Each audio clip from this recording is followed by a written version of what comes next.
All right. What is up, Big 12 fans, West Virginia fans, and all college football fans? Today we are talking about Devonte Golden-Nelson committing to West Virginia. This is a proven quarterback that has been doing it at the FBS level and has already shown that he can be a very good cornerback. I'm excited to dive into him. Before we do so, make sure you guys smash that like button. Also, comment down below. What do you guys think about Devonte Golden-Nelson? Is he an immediate starter? Is he more of a depth guy? I want to know how you're feeling. Also, I'm going to try something new on this video. It's going to be something I'm going to continue from here on out, but I'm going to rate the player. I'm going to try to take some context into account, but I'm going to rate him on a scale of 1 to 5. 1 being, either deep depth or like, potential upside if he really gets better, and a 5 being like an immediate impact elite starter, like a guy you expect to be one of the better players, if not one of the best players at his position.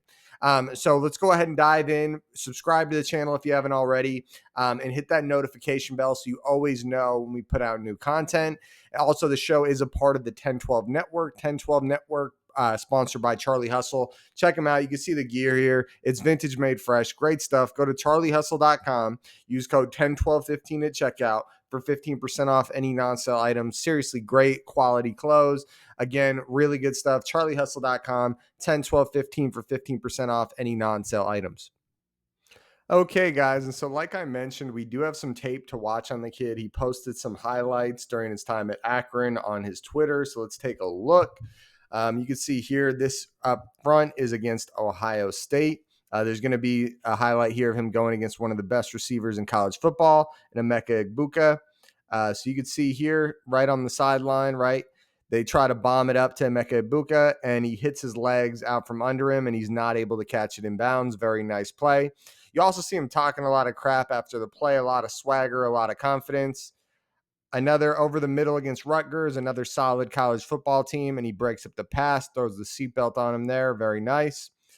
Watching it back here and breaks it up, right? He's all over the guy. He doesn't quite get his hands on the ball, but he's breathing down the guy's neck. I mean, look at it there, too. I mean, the ability to just get on top of these guys is very impressive. Very good stuff. You got to like what you're seeing here from Devonte Golden-Nelson. Very tight coverage, very impressive player. All right, let's see if we can get another highlight here. All right, they try to bomb one on him. I mean, just terrible throw. You watch though, every highlight, he's right with his guy. Let's watch this one back. Look, they try to bomb this one on him, but he's right with the man. And I think what you're seeing is a guy that's really good in man coverage and can lock up his guys quite tight. And, you always want a corner that can travel. So I'll end the highlights there, but very impressive stuff so far. And next, we'll take a look at the PFF grades. Okay, guys, and now we're looking at Devonte Golden's PFF grades. And you can see he went against some good talent and graded out overall pretty well, right? There's a bit of flashing against the bad teams, but there is kind of give and take with that where you're like, okay, well, you expect them to do well against Toledo and have a 69.4 grade.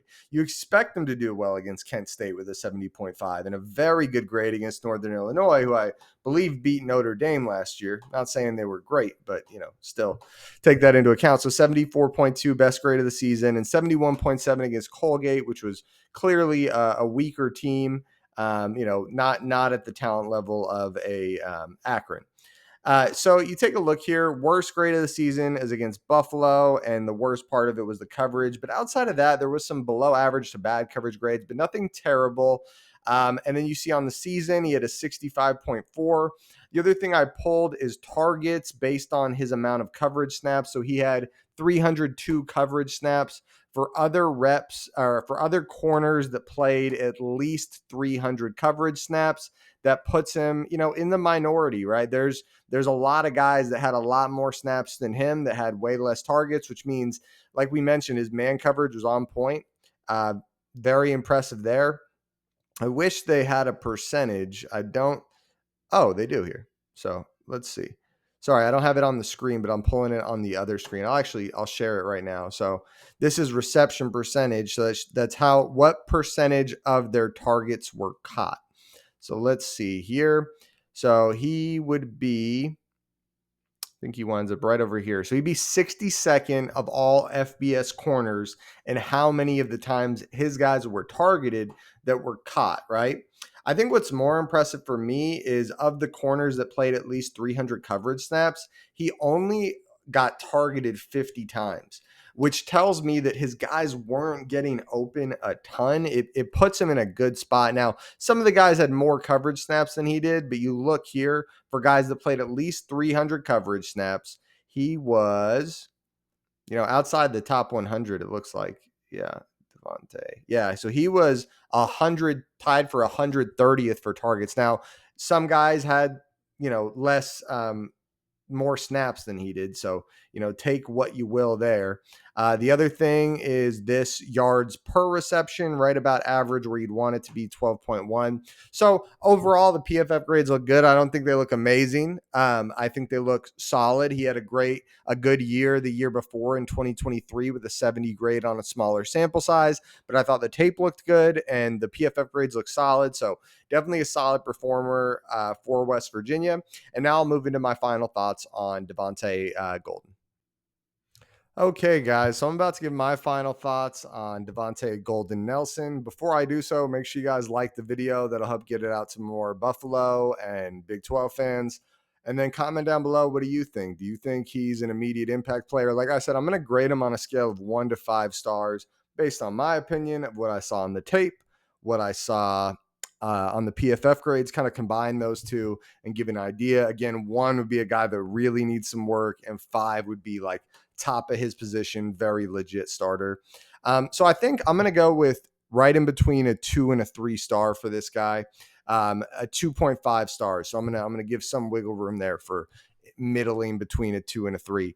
Not that he looks like a bad player. I think what you see is the PFF grades leave a little more to be desired. I think some of the good PFF grades are against not so great teams than some of the lower end PFF grades were against good teams. Now, I'm going to say 2.5 stars. And the reasoning behind it is I think you've got a starter. I don't think he's going to be a great starter. I think he's going to be a solid starter for you that will do a good job, right? Looking at his year, I think, let me see, in 2022, did he play more than 4 games? So he did play 5 games in 2022, which means this would be, his last year of eligibility based on what I'm seeing. Maybe someone else could chime in on that if they know more. But I think you're getting a solid starter, not an elite starter or anything like that, but a good player. I think the man coverage was really tight in the videos, and I think it almost made me want to do 3, right? 3 stars. But I think you're getting a good guy, not an elite guy, but a good guy. So 2.5 stars. And you guys got a starter, and hopefully he'll be able to help out in coverage there. Let me know your thoughts, guys. Like the video, comment down below, subscribe to the channel, and hit the notification bell so you always know when a new video is coming out. Make sure you guys give your opinion. I want to hear what you're thinking. Maybe I missed something. I'm out of here. Go Big 12.